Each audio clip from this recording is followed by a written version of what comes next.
Es-tu prête? Oh oui. C'est maintenant l'heure du duel spirituel. Le concept est simple. Je pose des questions à Lina auxquelles elle devra répondre ou commenter et vice-versa sous le thème les pires fausses croyances qu'on a entendues. Sans filtre et sans dignité, on vous dit tout. On vous invite, chers enchanteurs, à partager vos secrets avec nous sur le chat. Si le cœur vous en dit, je vais même vous envoyer les questions une à une pour que vous puissiez visuellement savoir de quoi on va parler. Donc, première fausse croyance qu'on a vu passer, est-ce qu'il faut être médium pour pratiquer la divination? Grande question qu'on entend depuis autant de temps que je pratique. J'ai toujours entendu cette question.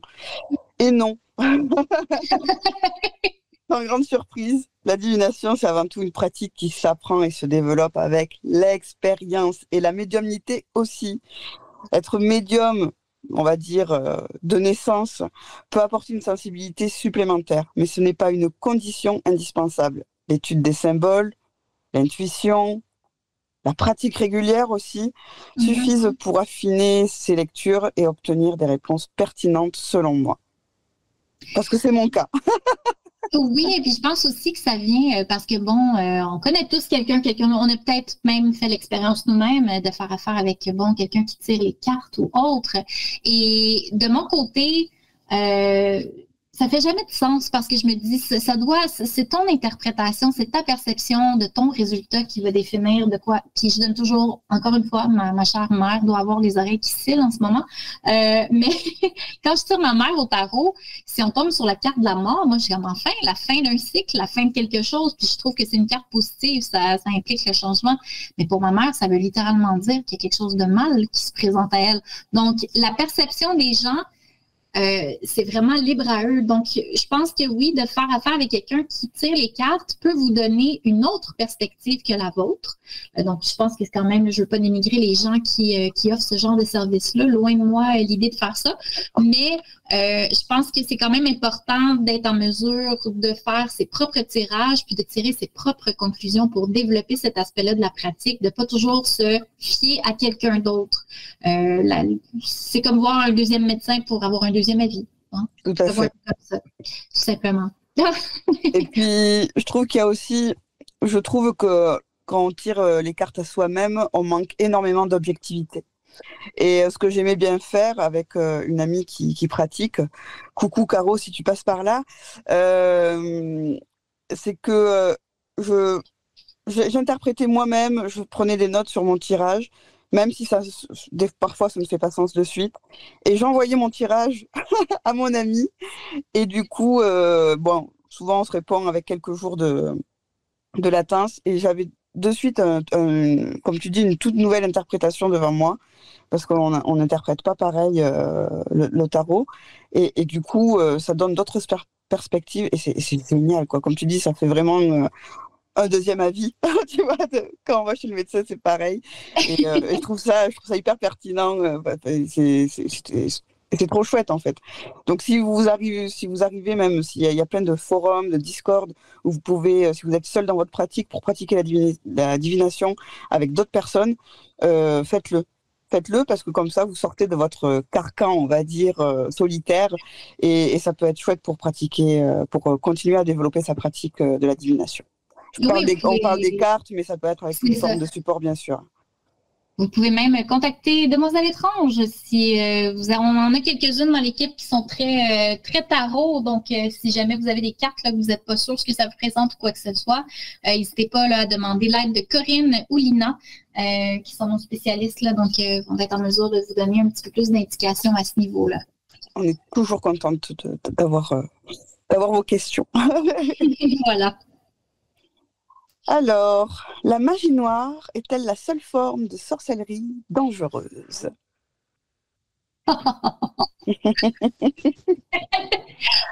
En fait, toute forme de sorcellerie est dangereuse. Oui, voilà. J'ai décidé de, j'ai décidé d'être dramatique. Toute action que vous allez poser avec une intention a des conséquences. On en a parlé d'ailleurs notre dernière émission là-dessus. Mais toute action que vous allez poser a des conséquences. Ça a des risques. Ça va avoir des répercussions que vous ne pouvez pas prédire. Donc, toute forme d'action spirituelle avec une intention spécifique peut provoquer des répercussions que vous n'avez pas vu venir. Donc, il y a un danger parce que vous ne pouvez pas le prédire. Donc, si c'était quelque chose qu'on pouvait faire, par exemple, on fait une purification, on fait une purification. Il n'y a pas de danger à faire une purification. Même chose pour la protection, c'est quelque chose qu'on fait dans une perception de protéger notre demeure. C'est pas quelque chose qu'on lance dans l'éther puis qu'on ne sait pas trop comment ça va se passer ou comment ça va se produire. Donc, je dis aussi souvent, puis je pense que tu vas être d'accord avec moi, Lina, là-dessus, que quand on parle de spiritualité et tout ça, on parle d'énergie, on parle d'intention, il n'y a pas vraiment de couleur là-dessus. Je pense que le système de couleurs, de magie blanche, de magie noire, de magie verte, c'est une façon justement de mettre des étiquettes pour classer certaines pratiques. Mais je pense que l'intention n'a pas de couleur. L'intention est soit positive, soit négative, soit neutre. Je pense pas qu'il y ait question de couleur à travers ça. Donc, ce serait, voilà, mes 2 points sur cette question-là. Je ne sais pas ce que toi, t'en penses, Lina, de ton côté.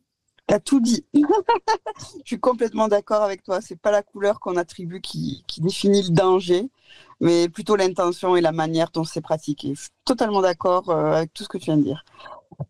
On a Robert dans le chat qui nous dit justement magie du chaos. Est-ce qu'elle est plus colorée en blanc ou en noir? Bonne question, Robert. Ben, en fait, encore là, je veux dire, la magie du chaos, tout dépend de l'intention qu'il y a derrière. Selon moi, le terme de magie du chaos, en fait, c'est parce que c'est un amalgame de toutes sortes de sources, en quelque sorte. Donc, je pense que l'intention ne change pas. Il n'y a pas de chaos dans l'intention, n'est-ce pas? Reprenez-moi si je me trompe. Il n'y a pas de chaos dans l'intention. C'est plus dans la façon de pratiquer, j'ai l'impression, et non pas dans l'intention en tant que telle. Donc, moi, je mets vraiment la pratique spirituelle de la magie, la sorcellerie ou autre sur l'intention en principale propriété de, et du coup, j'y mettrais pas de couleur vraiment. Ce serait vraiment de voir de quelle façon si c'est une intention qui est positive, négative ou littéralement neutre, comme je le mentionnais, avec des rites comme la purification ou autre. Je pense que c'est de là. Mais je pense que le système de couleurs, là, c'était vraiment pour démystifier ou peut-être rendre ça plus accessible. Tu sais, quand on dit à quelqu'un « c'est pas dangereux, c'est de la magie blanche ». On a tous entendu quelqu'un dire ça, puis à chaque fois, ça me... Je suis comme Même si le rituel vient d'un livre de magie blanche, il peut être quand même utilisé à des fins négatives. Et du coup, ça devient dangereux. Ça devient dangereux peu importe. Du moment que vous décidez de vous lancer dans un rituel, il y a des risques. Ça, soyez-en assurés. Il y a des risques. Alina nous dit, je pense qu'en réalité, dans toute forme de magie, les deux sont liés. Ben, c'est une autre façon de voir les choses, Alina, effectivement. On pourrait dire que c'est toutes les couleurs, finalement. Hein? C'est vraiment... c'est ça. Ça dépend vraiment de votre perception, évidemment. Mais de notre point de vue, là, non. De dire magie noire, c'est la seule forme de sorcellerie dangereuse, absolument pas. Tout à fait. Et pour rebondir sur la magie du chaos, quelle est la source de ton intention? Est-elle pure, si je puis dire ça comme ça, ou est-elle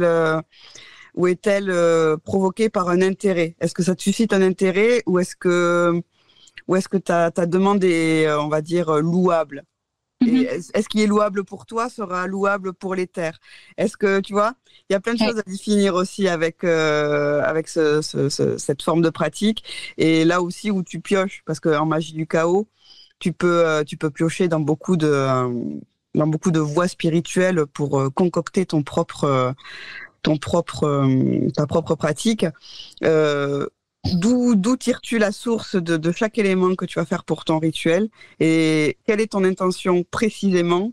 Ça peut déjà t'aider à avoir une piste de réponse, Robert. Voilà, c'est tout. Voilà. Tout est dit. Prochaine question qu'on a vue passer, et bon, on partira pas un débat, mais c'est important d'en parler avec légèreté, hein, je dirais. Est-ce que toute voie spirituelle découle de la religion? Oui et non. Pas nécessairement. Non, une réponse très prudente. Ben, la plupart des traditions spirituelles sont issues de religions préétablies avant elles, mais d'autres se développent indépendamment. à lien avec des expériences perso, des pratiques ésо, des connexions à la nature, au cycle du monde.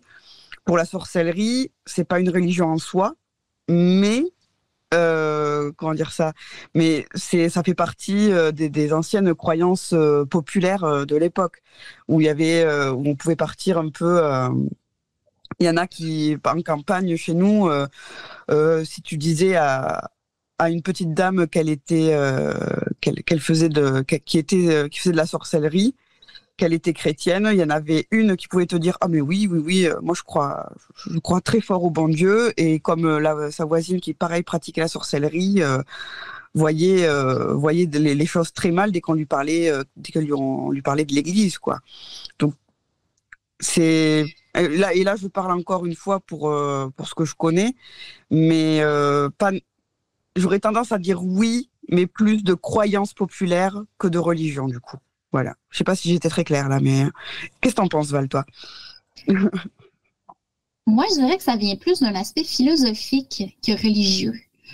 Parce que, bon, mais évidemment, ça prend sa source de très loin, là, mais je veux dire, peut-être l'aspect rituel pourrait être considéré comme inspiré de la religion d'une certaine façon, ne serait-ce que les outils utilisés, tout ça, on s'entend. Mais de là à savoir, est-ce que les religions ont été chercher ça dans les pratiques qui étaient déjà existantes à l'époque, ou c'est l'inverse? C'est dur à dire, on n'était pas là, on a mille et une sources pour qui se contredisent toutes, soit dit en passant. C'est très difficile, mais de prononcer ça sur les réseaux, de dire, peu importe la voie spirituelle que vous suivez, crachez pas sur les religions parce que ça vient de là. Je trouve que ça, c'est un peu arrogant de proclamer ça. C'est une question de perception personnelle. Hein? Encore une fois, puis si c'est ce que vous croyez de votre côté, puis ça fait un sens dans votre pratique, ben allez-y. Mais ne pas répandre ce genre d'informations-là en pensant que justement des gens qui veulent se libérer d'une religion, de cette espèce de dogme, de cette espèce d'emprise-là, pour avoir une voie spirituelle plus ouverte et sentir que finalement, ben ça revient toujours à ça. Puis on le sait qu'en ce moment, il y a une grosse tendance à beaucoup de pratiquants ésotériques qui quittent justement le domaine ésotérique, le domaine spirituel, pour retourner dans le domaine religieux. C'est une question de choix que je respecte évidemment, mais je pense que le discours qu'on met autour peut avoir des répercussions assez néfastes et puis ça peut donner une mauvaise image de la chose. Donc, je dirais pas nécessairement que ça découle de la religion parce que je pense que certaines religions se sont inspirées de certains rites peut-être qui ont été observés dans d'autres cultures, qui n'avaient rien à voir avec des religions spécifiquement. Je pense que c'est une question de philosophie de mon côté, au niveau de la spiritualité. Parce que, bon, la façon dont vous voyez votre spiritualité aussi, c'est une recherche finalement de s'améliorer, de se développer en tant qu'âme. Puis on croit qu'on a une âme. Il y a des gens qui ne croient pas qu'on a une âme. Il y a des gens qui croient qu'on est généralement des petites machines de société. Tout dépend de votre perception de la vie, de votre perception de l'éther, de votre perception des forces supérieures. Est-ce que les forces sont en nous ou sont autour de nous? Est-ce qu'on est complètement indissociable de ces forces-là ou pas? C'est vraiment, ça va très loin, là. Ça va très, très loin. C'est pour ça que je pense que de répandre ce genre d'informations-là directement, puis d'essayer de classer ça de façon très simple, je pense que c'est une grossière erreur, puis ça va complètement à côté de la spiritualité. On s'entend, la spiritualité, c'est une recherche spirituelle qui ne cesse jamais. On le sait, ça fait longtemps qu'on pratique, et pourtant, voilà, on a encore des doutes. On n'est pas sûr. Je dirais pas, de mon côté, je vois pas l'aspect religieux de la chose, sauf peut-être pour l'aspect rituel, que je pourrais voir vraiment une corrélation directe avec la religion. Mais je serais d'avis de dire que c'est vraiment au niveau philosophique. Mais encore là, c'est une question personnelle, c'est une question de point de vue et de perception. Et cela dit, je pense que tout le monde devrait avoir sa propre vision de la chose, évidemment. Mais c'est pour ça aussi qu'on évite le sujet. Hein? Je pense qu'on était supposé faire un podcast là-dessus, puis on s'est abstenu parce qu'on s'est dit, ben voilà, pourquoi jeter de l'huile sur le feu? C'est pas C'est nécessaire. ça, c'est très divergent aussi entre le polythéisme qui est au cœur de l'ésotérisme aussi, du moins en Europe. Je ne sais pas si c'est autant développé côté Québec, mais nous, on a beaucoup de païens sur les réseaux français qui nous parlent de polythéisme, puis de retour au monothéisme tout en Mhm. douceur, etc. et tout. Et tout s'entremêle avec beaucoup de facilité et souvent, comme on a pu le voir d'ailleurs récemment sur les réseaux, ça se jette un peu ça se jette un peu des trucs au visage. Ça fait sur les réseaux. Donc voilà, mais enfin, c'est très facile de dévier sur ce genre de sujet. Donc oui, je, les croyances populaires principalement. Tout ne découle pas de la religion, même s'il y a beaucoup de voies initiatiques qui en ont découlé. Mais pas nécessairement, du moins pour la magie naturelle que nous on pratique, pour ce que l'on pratique chez Demoiselles Étranges, non. Voilà. Non, parce que les gens peuvent honorer la nature, peuvent travailler avec l'énergie lunaire, l'énergie solaire, puis avoir une pratique religieuse aussi, si évidemment leur religion ne les empêche pas de célébrer de cette façon-là. Mais je veux dire, la nature fait partie de tout. Tout à fait. Donc, il n'y a pas. Puis, comme je le mentionne dans le chat, justement, parce que Robert bien décrit un peu mon sentiment là-dessus. Si ça leur permet de retrouver un équilibre, pourquoi pas? Ben effectivement, si ça fait du bien à quelqu'un puis que ça leur apporte quelque chose de positif, pourquoi s'ostiner là-dessus? Je pense que c'est quelque chose de tellement intime qu'on vit à l'intérieur de nous-mêmes. C'est sûr que quand on veut vraiment, on veut joindre une communauté qui a les mêmes croyances et tout ça, je peux comprendre ce besoin d'appartenance-là. Mais encore là, je veux dire, on le voit dans les communautés, justement, que ce soit au niveau religion ou même au niveau spirituel, et on voit qu'il y a des clashs. Il y a des gens qui sont pas d'accord sur les mêmes points de vue ou les mêmes idées, alors que pourtant, ils sont dans la même communauté. Mm. C'est pour vous dire à quel point c'est une question de perception à 100%. Et comme tu le mentionnais, ça va aussi avec l'expérience de vie qu'on a. Si on a été dans un certain type d'encadrement spirituel ou religieux, ben ça reste en nous, même si on décide d'explorer autre chose. C'est des valeurs qui ont été ancrées. Ça peut être très difficile de se délaisser de ça.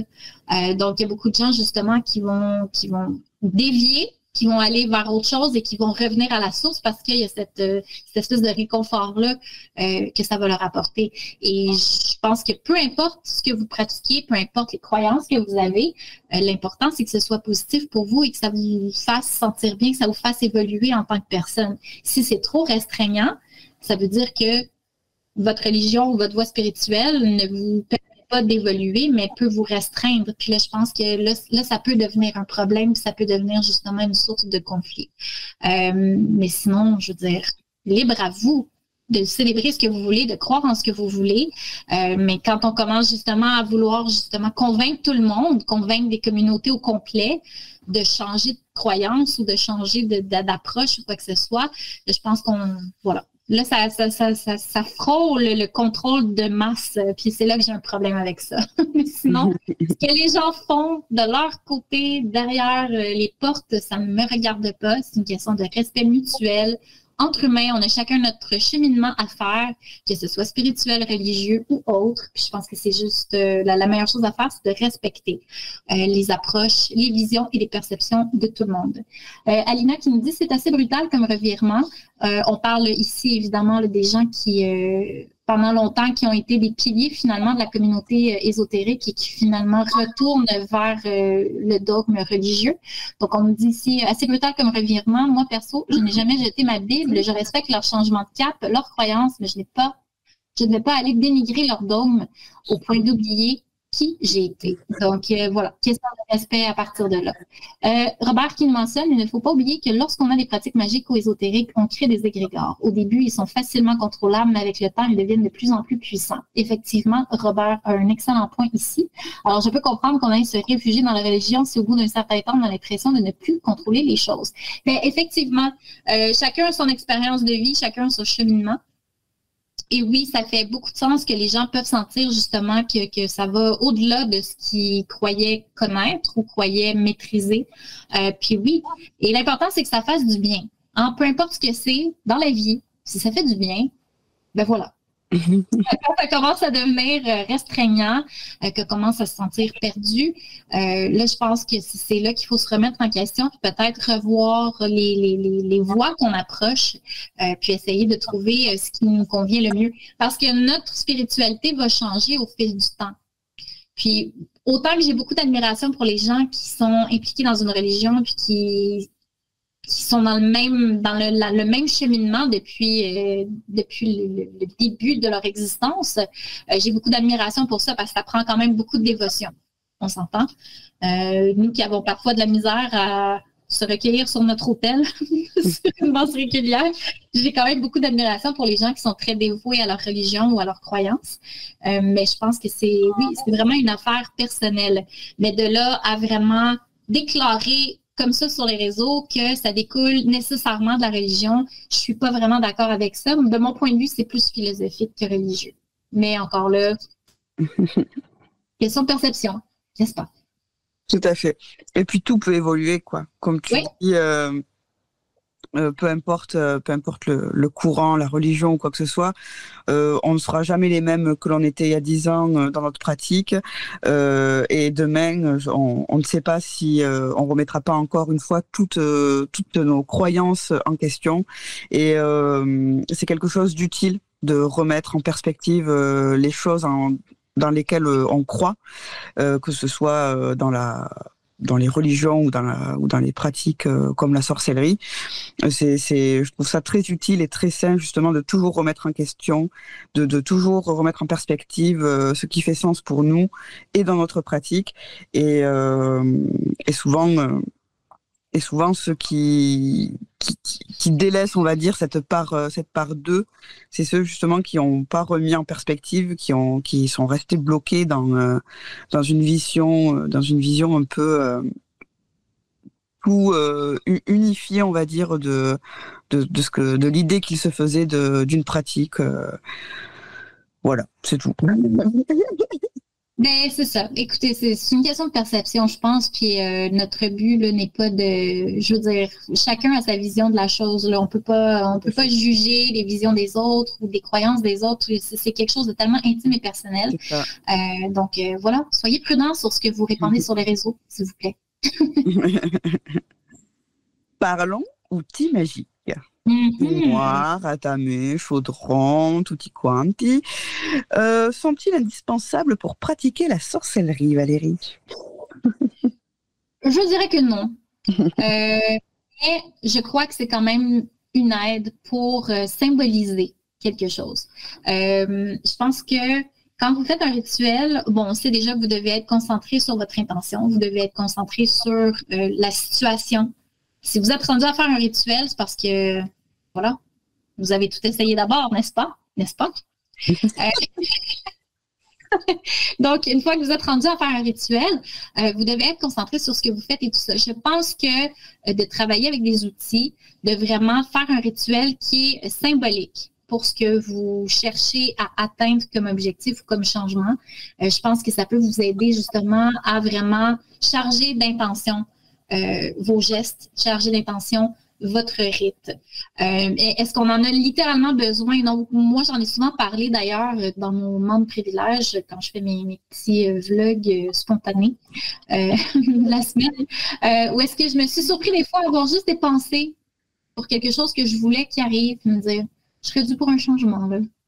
Puis là, des fois, je suis très vaste, je suis au travail, puis là, je regarde dans le vide, puis j'ai l'air très concentrée sur mon travail, mais c'est pas ça qui se passe dans ma tête. Et puis souvent, je suis là, puis je réfléchis à quelque chose, puis là, je le visualise. Je visualise ce produit, et puis je me dis, je serais prête pour un changement. Là. Je vois ça arriver, puis il me semble que je serais bien de cette façon-là, ou il me semble que je pourrais faire les choses différemment. Et des fois, ce moment-là que j'ai pris en pleine conscience, dans le moment présent, avec une intention claire, des fois, c'est suffisant pour provoquer le changement. J'ai même pas eu besoin d'allumer une chandelle ou un encens. Et ça se fait tout seul. Donc, non, je ne crois pas que ce soit nécessaire. Je crois, par contre, que ça peut aider au niveau symbolisme et surtout pour les gens qui débutent, je veux dire, retournez derrière là, dans vos débuts de pratique rituelle. Retournez en arrière et dites-moi que vous n'avez rien ressenti la première fois où vous avez utilisé votre atamé. Vous avez placé votre chaudron, vous avez allumé votre encens. Dites-moi que vous n'avez absolument rien senti à ce moment-là. Il y a cette espèce de pouvoir qui vient nous habiter quand on prépare notre rituel, qu'on place nos outils sur l'autel et tout ça. Ça aussi, ça amène quelque chose, je pense. C'est ça. Moi, c'est un peu comme ça aussi que je le perçois, les outils et visualiser autre part que dans mon esprit mon rituel en train de se faire ou toute autre pratique en train de se faire, ça me permet de m'ancrer, de vraiment visser mon cerveau sur le travail que je vais effectuer. Parce que toi, tu penses à ta pratique pendant que tu es au travail. Eh bien, moi, je peux penser à toute autre chose que ma pratique quand je me mets derrière l'autel.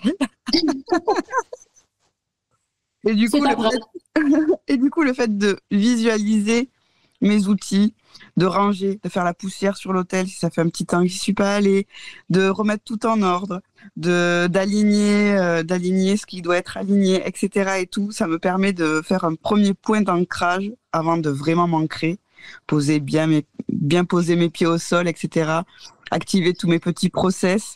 Ça me permet déjà comme tu dis, de prendre une espèce de pouvoir et de me dire, OK, là, ça rigole plus.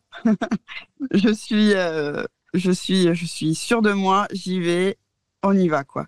Et ça permet vraiment, moi, c'est vraiment un appui pour m'ancrer plus que utile. Je sais très bien que si j'étais un peu plus concentrée, et c'est ce que je vais m'efforcer de faire cet été, justement, quand je vous disais, je veux pratiquer à l'extérieur, c'est que je vais pas pouvoir être dépendante de mes outils pour m'ancrer. Et le moindre oiseau qui passe, il va pas falloir qu'il me perturbe pendant que je suis en train de m'ancrer, quoi. Il va falloir que je sorte de ma zone de connu et que bam, allez, on y va, quoi. Donc voilà, c'est tout. Et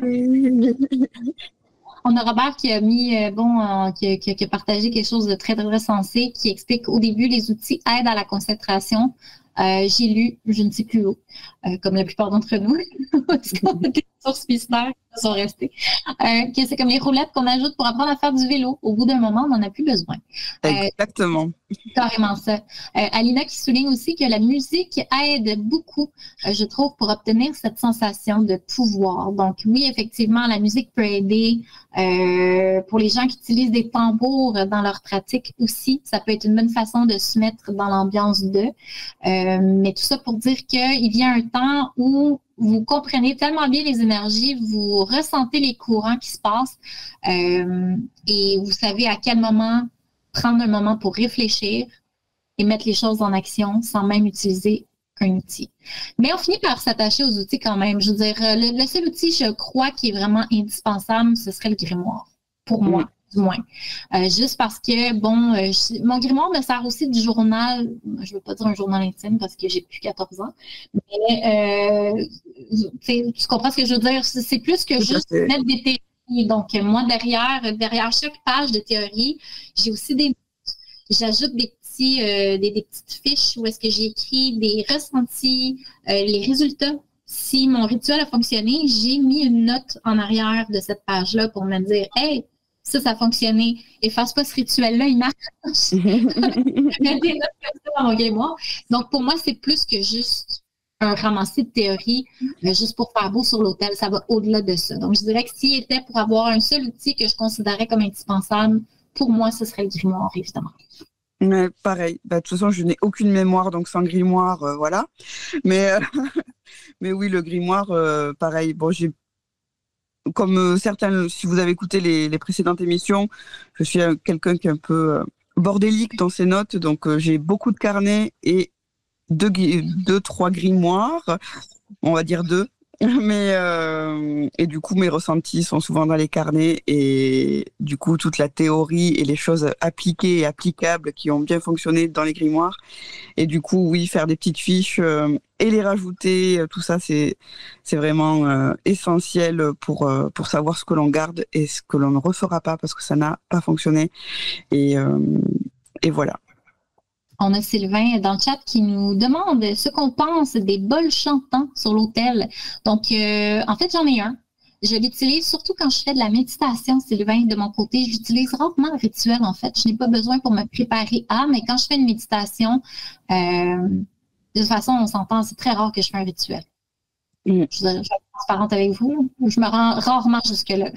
Donc, j'ai les choses en place, l'intention est là. J'ai peut-être préparé quelques chandelles, j'ai peut-être préparé une huile pour le faire, puis finalement, j'ai même pas besoin de me rendre. Le changement se met en place avant ça. Mais oui, je vais utiliser le bol chantant surtout pour me recentrer quand j'ai un trop-plein. C'est quelque chose qui me calme instantanément.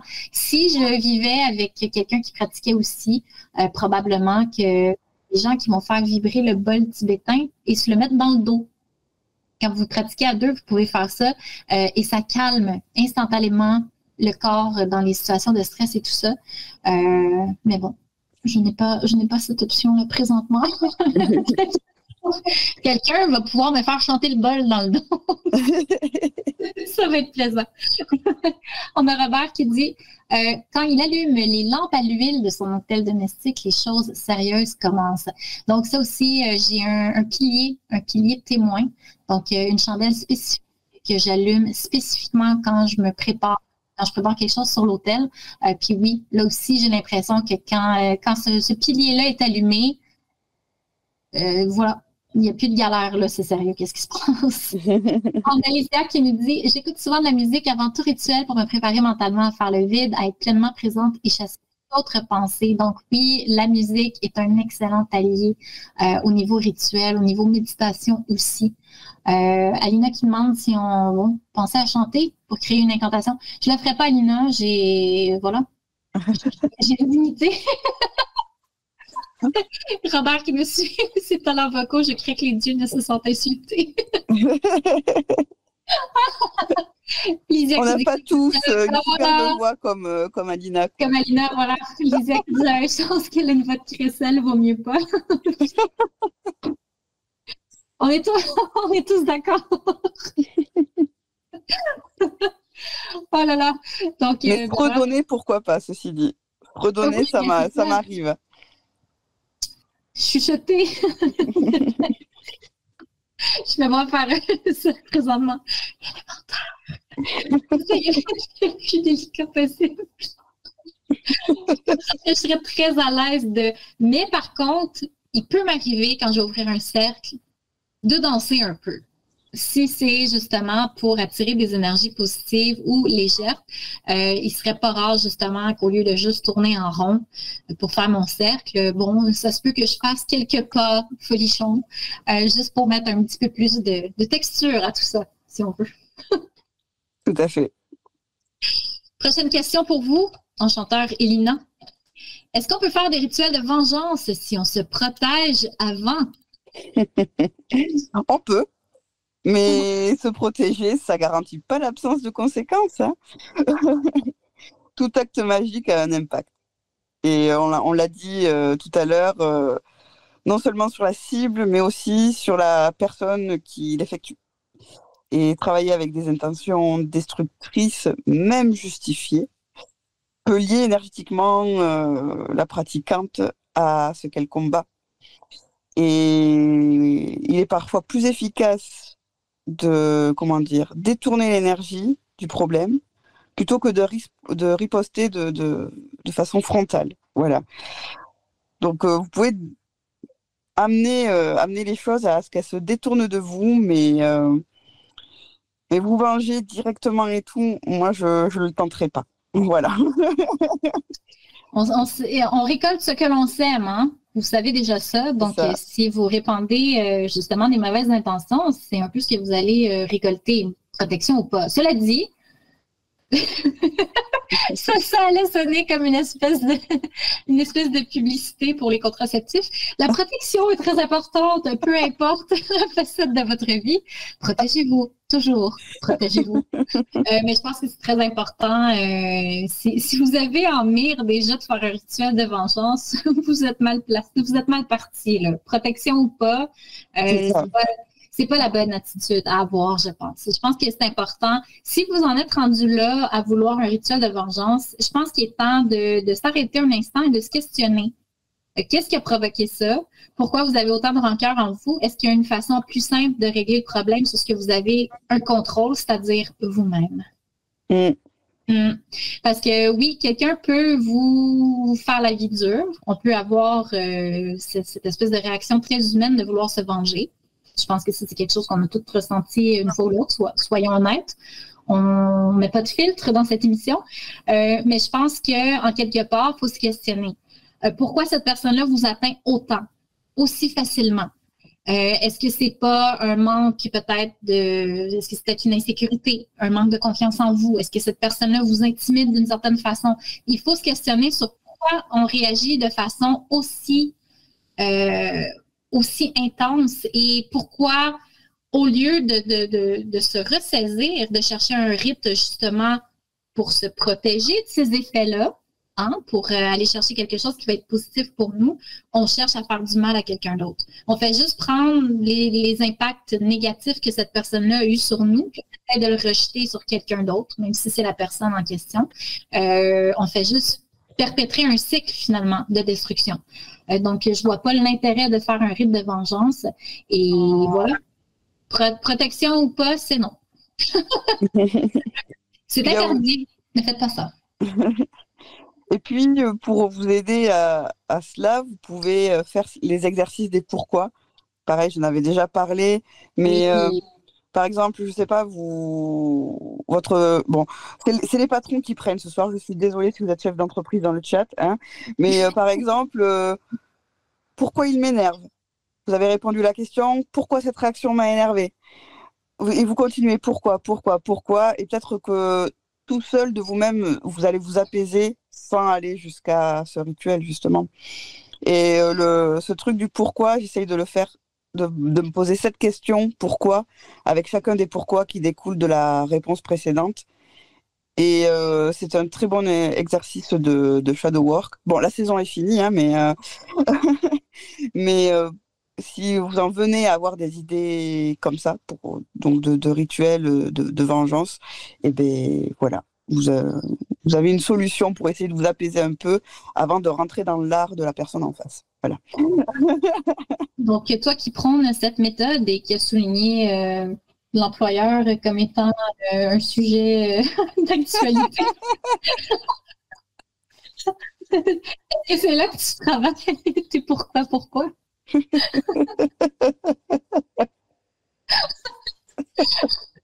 Mais je t'avoue qu'effectivement, quand on prend le temps de s'arrêter puis de se poser la question de savoir pourquoi ça nous rend aussi émotifs au point où est-ce qu'on vise un rituel de vengeance, c'est clairement, on fait aussi partie du problème. Pas être insensible puis dire que bon, les gens ont tendance à rejeter souvent la faute sur une source extérieure au lieu de voir en eux la raison de leur malheur. Donc ça, c'est quelque chose, je me rappelle, je pense que c'est un live que j'avais fait avec Maggie à l'époque. Tu sais comment est-ce que Maggie peut être cash parfois. Ne vous laissez pas surprendre par la douceur de sa voix. Quand Maggie a un message à passer, ça passe ou ça casse. Et à un moment donné, on parlait de ça justement, qui a posé une question. Puis Maggie avait juste répondu de façon très honnête et très directe. Ben, c'est peut-être vous le problème. C'est exactement ça. Mais en fait, malgré le fait que la réponse était peut-être cash, c'est quand même ça.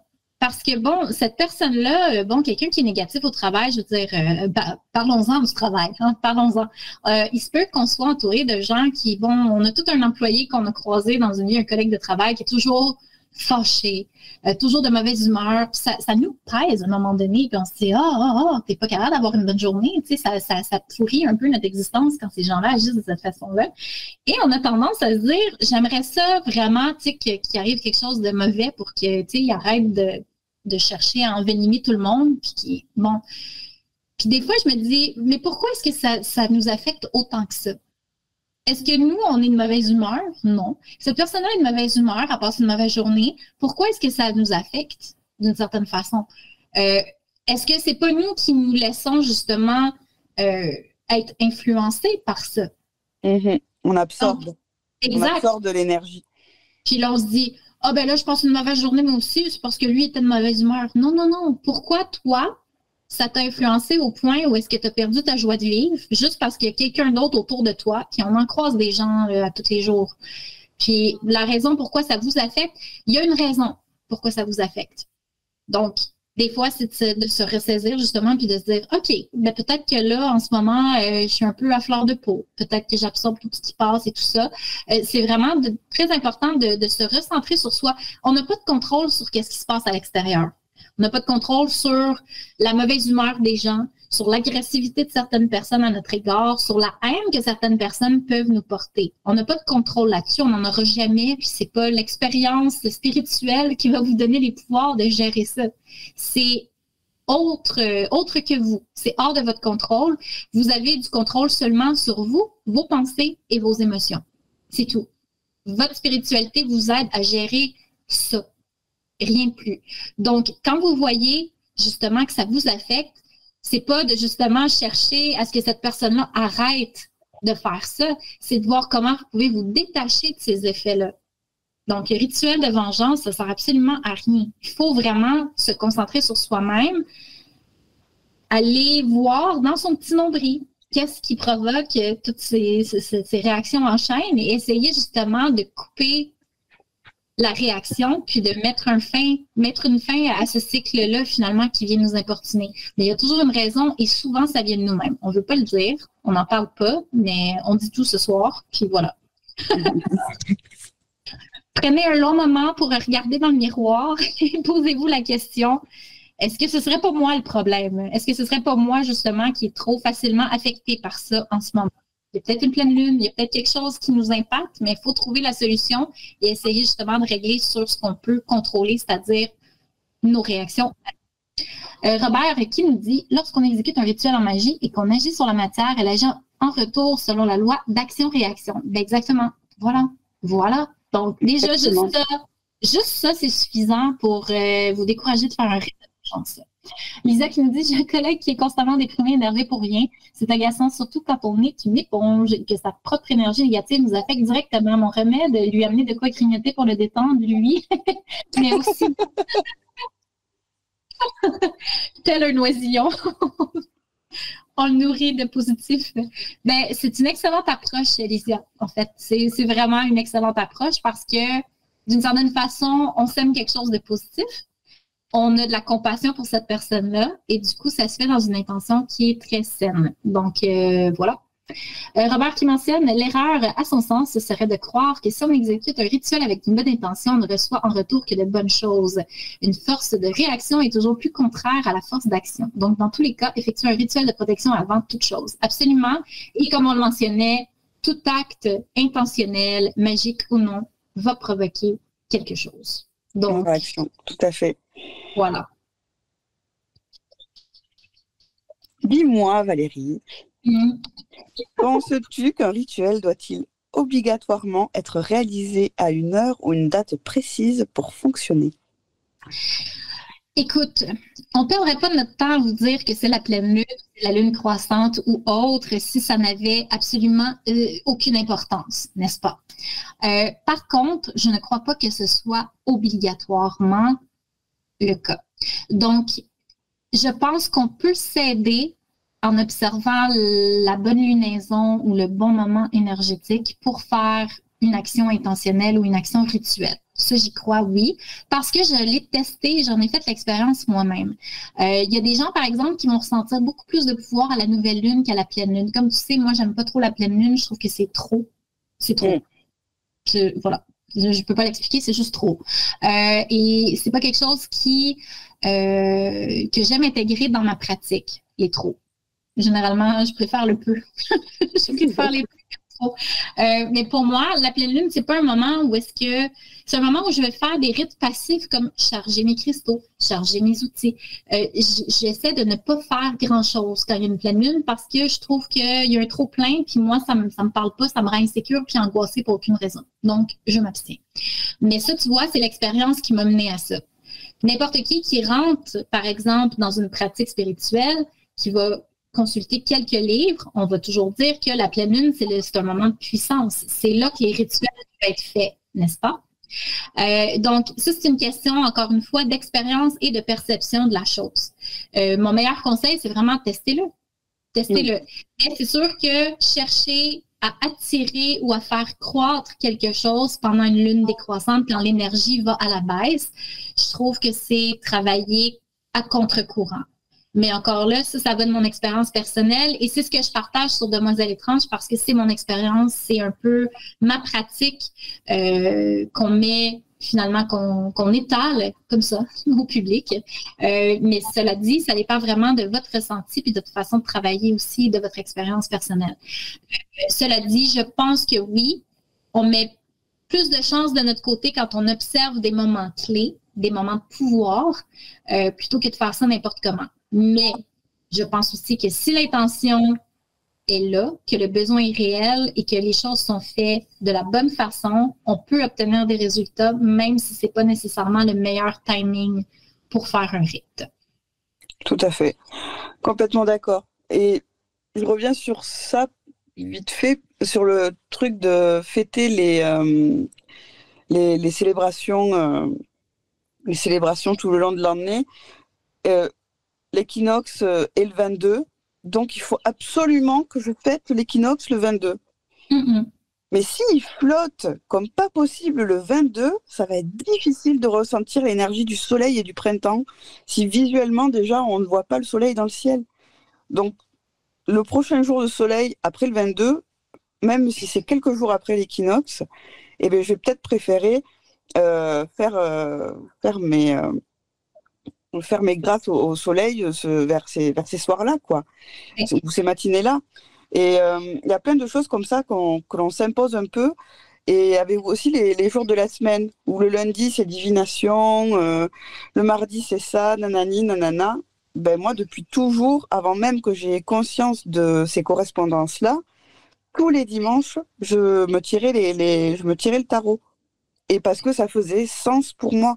Et ça fait sens uniquement pour moi, ce qui m'étonnerait. Il y a au moins une personne qui fait comme moi et qui tire les cartes le dimanche, mais vous voyez ce que je veux dire. Ou ça va marcher, il y a beaucoup de choses qui sont dites et répétées à grande ampleur, qui ont limite créé un égrégore dans les livres et tout, en fixant les énergies planétaires, etc. et tout. Mais rien ne remplace le présent dans la pratique. Et si sur le moment présent dans lequel vous vivez votre pratique ou que vous êtes en train de faire, ça ne matche pas, les énergies ne matchent pas, déjà vous allez le ressentir, ça va faire peut-être aussi moins de sens pour vous. Je pense qu'on a la chance d'être dans des pratiques justement où on peut s'autoriser ce genre d'écart, si je peux appeler ça un écart. Je lève mes mains avec des guillemets comme si vous pouviez les voir, c'est un peu idiot. Mais voilà, on peut s'autoriser ce genre d'écart entre guillemets du coup, et parce qu'on n'est pas rien n'est figé dans le temps. La nature, les éléments prennent leur temps et ils ne choisissent pas les jours où ça arrive. Il n'y a que à peu près la Lune qui fait ça, mais tout le reste, c'est de leur bon vouloir, même si c'est très, c'est pas saisonnier, on va dire ça comme ça, mais c'est pas régi par des dates et des temporalités que l'homme a inventées, quoi. Non, c'est ça. Puis pour répondre à Lydia qui demande justement un rituel ne doit-il pas être réalisé quand on en ressent le besoin, bien, effectivement. On a Alina qui nous dit aussi que c'est pas très spontané en réalité. En mon sens, la pratique est quelque chose de beau qui ne doit pas toujours être programmé, mesuré. Donc oui, excellent point de votre part, demoiselle. En fait, de notre côté, quand on partage une certaine structure, c'est vraiment pour aider les gens qui débutent. Évidemment, les pratiquants qui ont beaucoup d'expérience, ils savent quand c'est le temps. On le ressent. C'est tout le temps ou c'est pas le temps. Je me suis surpris à consulter mon pendule ici et là. sans me soucier quel jour on était ou quelle heure on était ou quelle lunaison on était. Je me suis dit, bon, j'ai une question, je veux une réponse. Donc, ça a été aussi simple que ça. Je n'ai pas été plus loin. Même chose pour la fumigation. Des fois, je purifie chez nous parce que, bon, peut-être que j'ai quelqu'un qui était malade dans la maison. Puis là, je me dis, arc, je chasse les germes, puis je vais fumiger la maison. Je ne vais pas nécessairement vérifier, attendre 2 semaines que ce soit la lune décroissante pour purifier, évidemment. Mais je pense que pour des gens qui débutent, d'avoir cette espèce de structure-là, ça peut aider grandement dans la pratique, justement, pour commencer à ressentir. Parce que si on pratique n'importe quand, dès le début, on n'aura pas, on va sentir que c'est un peu vague. On n'aura peut-être pas un ressenti aussi spécifique que si on en a fait l'expérience. Comme par exemple, il y a une pleine lune. Pendant très longtemps, moi, il y avait une pleine lune. C'est là que je me préparais le mois complet pour ma pleine lune. J'avais un rituel à faire, puis là, il se faisait à la pleine lune. C'était très, très, très, très important pour moi qu'à la pleine lune, c'est là que mon rituel se fait. Puis, au fil du temps, chaque fois que je finissais mon rituel, évidemment, quand j'avais une demande à faire, j'avais mal à la tête, j'avais la nausée, je me sentais pas bien, j'étais fatiguée après. Puis pendant longtemps, je me suis dit, bon, c'est normal, c'est parce que j'envoyais beaucoup d'énergie dans l'éther. C'est probablement ça. Puis finalement, je me suis rendu compte que même quand je pratiquais pas, ça avait cet effet-là sur moi. Donc, je me suis dit, clairement, c'est la pleine lune qui me fait pas. J'ai pas envie de rien faire, j'ai pas envie de partager mon énergie, j'ai pas envie de connecter avec la pleine lune parce que c'est un moment qui est trop intense pour moi et ma petite nature terrestre. Donc, je me suis dit, non, je vais préférer travailler avec la nouvelle lune. Ça fait plus de sens pour moi. Pour les demandes que j'ai quand j'en ai, c'est généralement pour faire croître quelque chose ou pour développer quelque chose. Donc, pour moi, je vais travailler en lune, en nouvelle lune et vers la lune croissante. Donc, toujours la semaine entre la nouvelle lune et la lune croissante, il y a peut-être Valérie quelque part en train de préparer quelque chose. Mais sinon, le reste du temps, non. Parce qu'avec ma pratique, à force, justement, comme tu le mentionnais, on sait que, bon, le lundi, c'est journée de lune, journée qu'on associe à la divination. Puis oui, comme toi aussi, pendant très longtemps, moi, je faisais ça le dimanche avant de commencer ma semaine parce que ça faisait du sens pour moi. Puis au fil du temps, j'ai fait, je vais faire ça le lundi parce que je déteste les lundis déjà. Ça m'a permis d'apprivoiser mes lundis en me disant, je vais avoir un moment pour me recueillir. Je vais avoir un moment pour me recentrer pour le reste de la semaine. Donc, ça finit par faire du sens pour moi que ce soit le lundi. Mais ça, c'est vraiment l'expérience qui va vous montrer ce qui fait du sens pour vous, ce qui en fait pas, à quel moment vous avez des ressentis, à quel moment vous en avez moins. Puis, vous allez ajuster votre pratique autour de ça. Donc, je pense que effectivement, c'est pas obligatoire, mais je pense que d'avoir une certaine structure pour débuter, ça ne peut qu'aider. Tout à fait. Robert qui dans ses commentaires que c'était peut-être l'encens qui était de mauvaise qualité. Sûrement. J'en ai aucun doute. J'étais jeune. Clairement, je ne regardais pas la qualité de mon encens à ce moment-là. Donc, Alina qui mentionne là-dessus, tenter le premier quartier pile entre les deux énergies, pas encore très intense en énergie, mais suffisant pour éviter de bouillonner au moment de la pleine lune. Oui, mais en fait, c'est ça. Dans ma pratique, je me rends compte que je suis beaucoup plus active à ce niveau-là entre la nouvelle lune et la lune croissante, pour mon côté. Ça ne veut pas dire que je fais rien d'autre. Encore une fois, si je ressens un besoin, ce qui m'arrive pas souvent, mais si c'est un besoin, ça se peut très bien là, que j'expérimente d'autres moments, effectivement. Tout dépend. Tout dépend. Prochaine question, Lina. Si j'ai les bons ingrédients, est-ce que mon rituel est sûr de réussir? Non. Je ne veux pas crever votre but, mais non. Comme les outils, pour moi, les ingrédients, c'est aussi un support. Et la réussite d'un rituel, je le répète tout le temps, ça dépend avant tout de la clarté de l'intention, de la capacité à canaliser son énergie et surtout de la cohérence de la démarche. Et les rituels mal préparés ou réalisés sans conviction, ils auront forcément peu d'impact, même avec les meilleurs éléments, les meilleures herbes, les meilleurs ce que vous voulez, quoi. Et il y a vraiment, il y a vraiment un truc que je trouve où on s'obstine à avoir mille et une herbes à la maison pour pour pouvoir pallier à toute éventualité de besoin pour un rituel. Et ce sont des pauvres petites plantes qui sont séchées et qui restent dans des sachets durant des années. Et je ne jette pas la pierre, je l'ai fait aussi au début de ma pratique, ça ne sert à rien. Peut-être pour vous rassurer quand vous débutez, mais je vous assure qu'avec ce qu'il y a autour de vous, ou pas forcément à acheter en ligne ou quoi que ce soit, juste en allant dans le parc, si vous êtes en ville, pas loin de chez vous, ou ne serait-ce arracher ce qu'on appelle une mauvaise herbe dans le jardin de vos parents, de vos amis ou quoi que ce soit, c'est cette herbe-là qui paraît rien et qui gâche le gazon de vos voisins, je vous jure qu'elle a toutes les meilleures capacités que n'importe quelle autre herbe achetée dans le commerce ou ailleurs. Mais ça ne veut pas dire que ça va apporter plus d'efficacité à vos rituels si vous n'êtes pas au clair avec ce que vous allez faire. C'est pour ça aussi que chez Demoiselles Étranges, on précise souvent que quand vous vous attaquez à faire un rituel, c'est que vous avez déjà tout, mais tout essayé avant. Parce qu'il faut vraiment que ça ne dépende pas de vos actions, mais que vous rendez ça, on va dire, à l'univers, à l'éther, appelez ça comme vous voulez. Voilà. Ouais. Exactement. Exactement. Parce que oui, je veux dire, la magie n'est pas une recette à biscuits. Hein, on le dit souvent, même si vous avez tout ce qu'il faut dans votre petit chaudron, que vous suivez les étapes à la lettre, mais qu'il n'y a pas d'intention derrière, ben non. Je veux dire, vous avez joué à la sorcière. Bravo. Je pense que puis je pense que c'est quelque chose qu'on a partagé dans nos cours maintes et maintes fois. Le secret de réussite d'un rituel, c'est l'intention et la visualisation.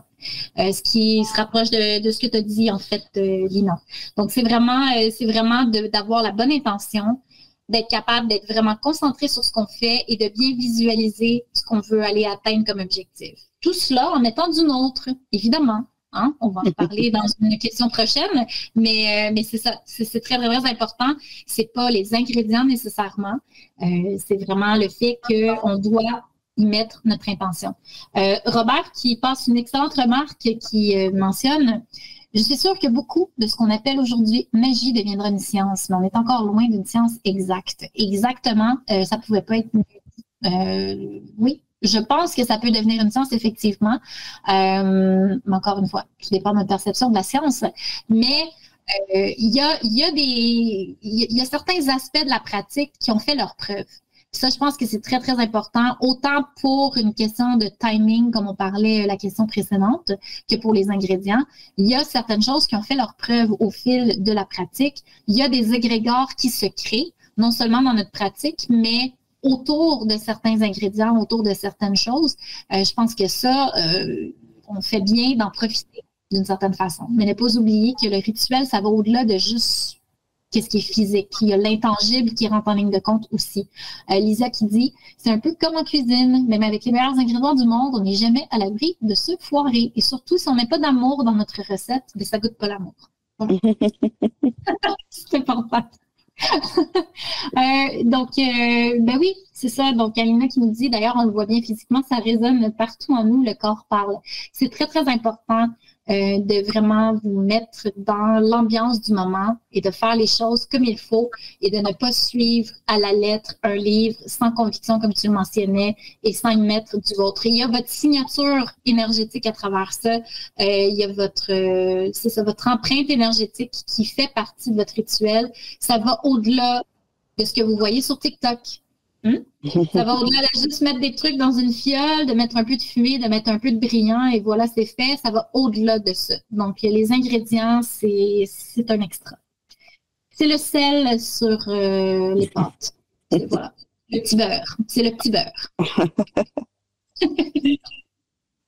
Dis-moi, Valérie, crois-tu aux malédictions? Et si oui, peut-elle réellement se retourner contre celle qui l'a lancée ou celui? Ma réponse est non. Je ne crois pas aux malédictions.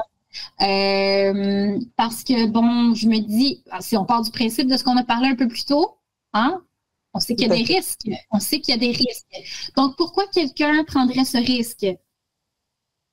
Je me dis Nul. que ça, c'est voilà, ricochet, ça va retomber sur la personne. Donc, déjà là, quelqu'un dit, je vous ai lancé une malédiction. Je suis comme, OK,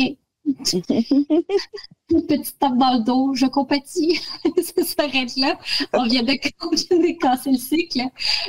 Mais oui, ça va se retourner. Et je veux dire, à moins que c'est une. Puis là, je veux dire, on va loin, là. On pense cinématographique, là. Je veux dire, il faudrait vraiment que ce soit une guerre entre deux pratiquants. C'est une question qu'on lance un sort un et l'autre, puis on sait que ça se passe pas comme ça dans la vraie vie, là. Donc, non, je n'y crois pas. Je crois pas que ça se passe de cette façon-là, mais je pense vraiment que c'est important parce que oui, si quelqu'un en plus si quelqu'un ne dit pas comment vous pouvez être sûr que vous avez une malédiction déjà, parce que rappelez-vous ce qu'on a dit, on a tendance à mettre tous les malheurs du monde sur d'autres choses, malédiction, un collègue désagréable, mais peut-être qu'on a une journée de merde, ça arrive à tout le monde, puis c'est pas une malédiction, cela dit. Mais j'ai vraiment l'impression que c'est ça. Quand il est question de malédiction, si quelqu'un vous dit d'emblée qu'elle vous a lancé une malédiction, ben, je pense que ça vient de couper déjà toutes les faits, déjà en partant. La magie se fait dans le secret. Si on doit aller dire à quelqu'un qu'on y a fait une malédiction, cette personne-là tente de vous intimider. Alors, le meilleur moyen, c'est simplement de lui souhaiter vos sympathies pour les malheurs qui vont suivre et les risques qu'elle a pris pour vous lancer cette malédiction. C'est comme ça que je désarmerais la situation. Voilà. Tout à fait. Il y a un truc derrière cette question. Souvent, les gens, dans les croyances populaires, et on peut encore l'entendre aujourd'hui, oh, je pense que j'ai le mal sur moi, on m'a jeté le mal, j'ai le mauvais œil. Toutes ces petites expressions que l'on entend dès qu'on a une petite cumulation de galères. Et ça arrive souvent. Et malgré nous sommes humains. Et, souvent, on a envie de mettre la faute sur quelque chose de plus grand que nous. Et alors que c'est peut-être seulement des mauvais choix, on a peut-être juste été là au mauvais endroit, au mauvais moment, et il nous est arrivé cette galère. Et je pense que le mot en lui-même, ça me fait penser à une propre manipulation de notre propre cerveau, quelque chose comme une petite paranoïa en mode non mais c'est pas possible, il m'arrive trop de choses, on m'a jeté quelque chose, on m'a jeté un sort quoi. Et, et c'est vraiment comme ça que je conceptualise, on va dire, la malédiction. Donc du coup, non, je ne crois pas aux malédictions. Je pense qu'on peut avoir une cumulation de galères incroyables en très peu de temps. Je pense que tout le monde, plus ou moins, en a fait l'expérience au cours de sa vie. Mais de là, la malédiction, c'est un mot très fort et que l'on n'entend que dans les films. Et voilà. Ça me semblait drôle de te poser cette question. Un mot très fort qui porte un égrégore en lui-même, je pense. Oui. T'sais, je veux dire, plus que qu'est-ce que ça a comme effet, je pense que c'est plus le mot qui fait peur que d'autres choses. Alors, reprenez-vous, protégez-vous dans toutes les facettes de votre vie. Et ouais, ne croyez pas nécessairement, je veux dire, le malheur, ça arrive à tout le monde, les journées de merde, ça arrive à tout le monde, la mauvaise humeur, la dépression, ça affecte tout le monde. Donc, encore une fois, retournez ça vers vous, essayez de voir ce qui ne va pas, au lieu de rejeter la faute ou le blâme de toutes ces choses-là à autre chose. Accélérons la cadence si on veut finir à l'heure. Oh, mince, j'ai pas vu l'heure. À chaque fois, j'ai l'impression qu'on n'aura pas assez de contenu, puis finalement, voilà, on déborde. On déborde. La coupe est pleine. Prochaine question. Est-ce qu'on peut pratiquer la sorcellerie si on ne vient pas d'une longue lignée de sorcières? La sorcellerie est une pratique, pas un héritage génétique. Je vais faire des manifs à force. Oui, notre tante Zelda qui n'est pas venue nous dire qu'on avait des pouvoirs à 16 ans. Elle est où? C'est clair. Après, bien sûr qu'il y a certaines familles qui perpétuent des traditions, mais toute personne qui s'y investit avec un minimum de sérieux peut apprendre et développer sa propre approche. Il n'y a pas de secret, enfin, il y a le secret, mais il n'y a pas de secret. Voilà. On applaudit ces familles-là, mais on s'entend que, bon, pour la majorité des pratiquants, la majorité de nous avons tourné le dos peut-être à justement une éducation peut-être plus religieuse ou quoi que ce soit. Et donc, non, la plupart d'entre nous ne proviennent pas d'une longue lignée de sorcières. C'est pas comme dans les films. Si c'est votre cas, ben tant mieux, parce que vous avez probablement une pratique qui a énormément de valeur, énormément de pouvoir aussi, si ça a été perpétué là, de génération en génération. Mais cela dit, oui, vous pouvez pratiquer même si vous ne provenez pas d'une longue lignée de sorcières. Voilà. La sorcellerie permet-elle d'obtenir tout ce que l'on veut instantanément? La pensée magique. La pensée magique. Eh bien, non. Non, non, non. Au contraire, si vous faites ça dans ce but-là, voilà. Faites une neuvaine, faites des prières, je ne sais pas, c'est le même procédé. Vous devez travailler pour atteindre vos objectifs. C'est pas vous demandez, vous recevrez. On entend ça souvent, hein? Demandez, vous recevrez. C'est pas comme ça que ça fonctionne. Les énergies vont vous soutenir dans vos actions, vont vous apporter peut-être de la force, du courage, de la confiance en vous, peuvent vous aider justement à cheminer vers votre objectif, mais vous êtes le véhicule de vos actions. Les énergies ne vont pas vous donner ce que vous demandez. C'est pas comme ça que ça fonctionne. La spiritualité, ça agit au niveau spirituel. On l'a souvent dit et on le répète encore. Voilà. Tout à fait. T'as rien d'autre à rajouter là-dessus? Non. Lina regarde l'heure et comme bon, mais ça, c'est pas mal ça.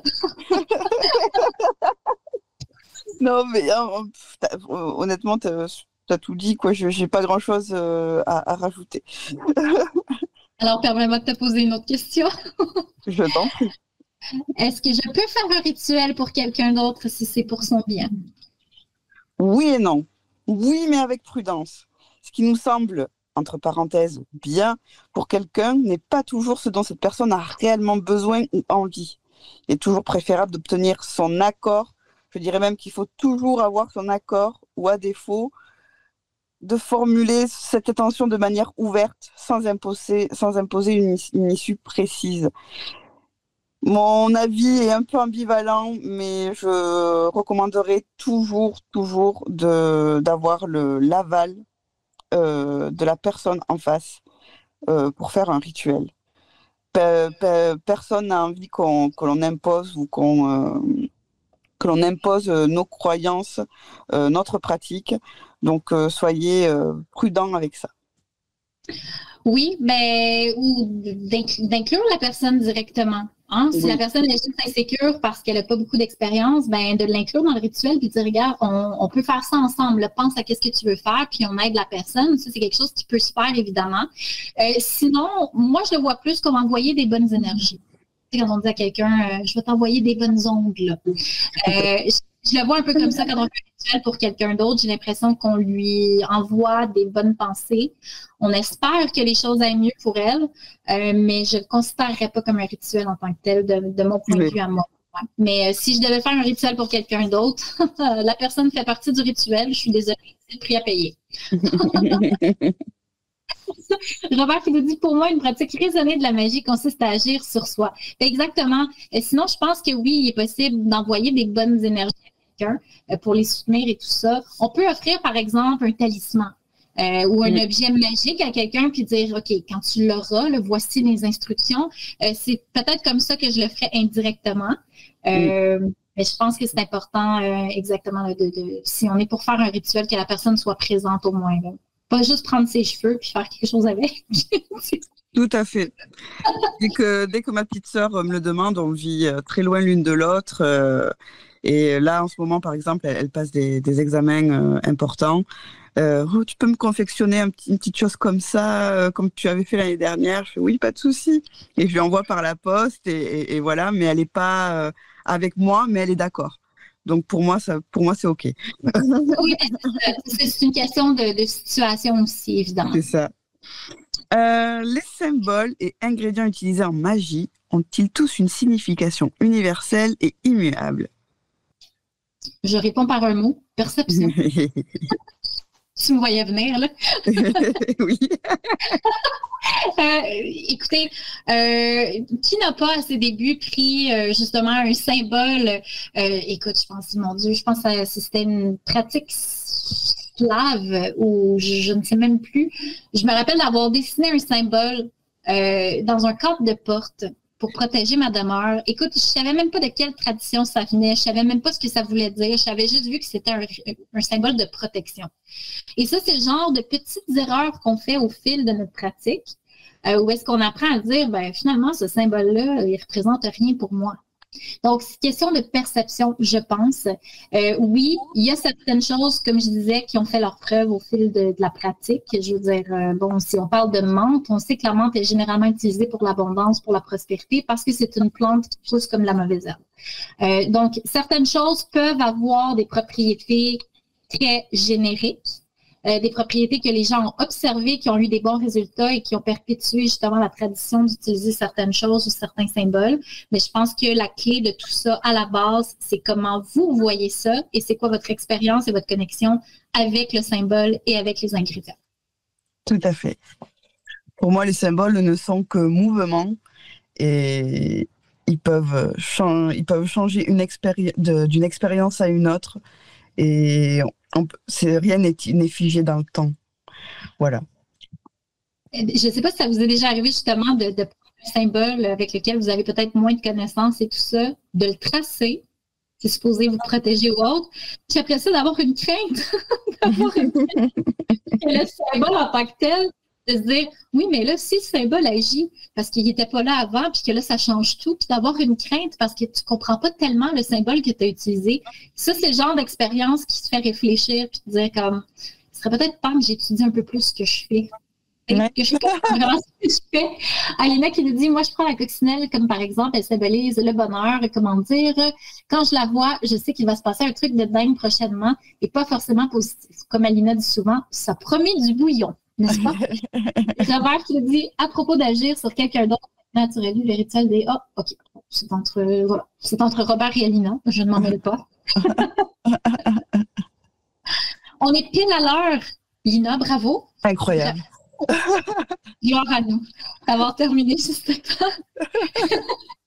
Donc, merci d'avoir été avec nous, chers enchanteurs, d'avoir été très actifs sur le chat. Ça a été un plaisir d'échanger avec vous. Que votre pratique reflète vos pouvoirs et que les secrets vous soient révélés d'ici à notre prochain rendez-vous. C'était Lina et Valérie de Demoiselles étranges pour Radio Fantasia. Merci beaucoup. Bonne soirée. Bonne soirée.